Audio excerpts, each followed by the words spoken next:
இன்றைக்கி வந்து ஒரு அருமையான வெஜிடபிள் கிரேவி வந்து எப்படி செய்யலான்னு பார்க்கலாம். இது தோசை, இட்லி, சப்பாத்தி, பூரி, பரோட்டா, பிரியாணி எல்லாத்துக்குமே சூப்பரா இருக்கும். ஏன்னா நான் பிரியாணிக்கு தான் வச்சு சாப்பிட்டேன். டேஸ்ட் வந்து சூப்பரா தான் இருந்துச்சு. அதனால தான் உங்களையும் ட்ரை பண்ண சொல்கிறேன். அதுக்கு ஒரு 2 கரண்டி அளவுக்கு எண்ணெய் ஊற்றிக்கோங்க. எண்ணெய் ஊற்றுனதும் இந்த ஸ்பைசஸ்லாம் போட்டுக்கோங்க. நான் இன்றைக்கி பட்டை, கிராம்பு மட்டும் தான் போட்டேன். ஸ்பைசஸ் நல்லா ஃப்ரை ஆனதும் ஒரு பெரிய வெங்காயத்தை நல்லா குட்டி குட்டியாக கட் பண்ணி அதையும் ஆட் பண்ணி நல்லா ஃப்ரை பண்ணி எடுத்துக்கோங்க. அது கூடவே ஒரு பச்சை மிளகாய் வந்து ஆட் பண்ணிக்கோங்க.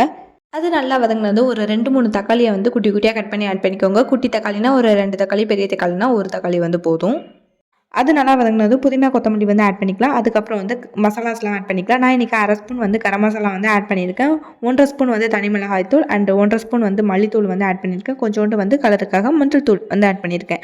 ஸோ எல்லாத்தையும் ஆட் பண்ணி நல்லா வதக்கிக்கோங்க. எல்லாமே நல்லா வதங்கினதும் நம்ம வெஜிடபிள்ஸ் எல்லாமே ஆட் பண்ணிக்கலாம். நான் இன்றைக்கி கேரட்டு, பீன்ஸு, உருளைக்கிழங்கு, பட்டாணி, அதுக்கப்புறம் பட்டர் பீன்ஸ் எல்லாமே வந்து ஆட் பண்ணியிருக்கேன். எங்கள் வீட்டில் இந்த வெஜிடபிள்ஸ் எல்லாம் இருந்துச்சு. ஸோ அதனால் எல்லாத்தையுமே வந்து ஆட் பண்ணிட்டேன்.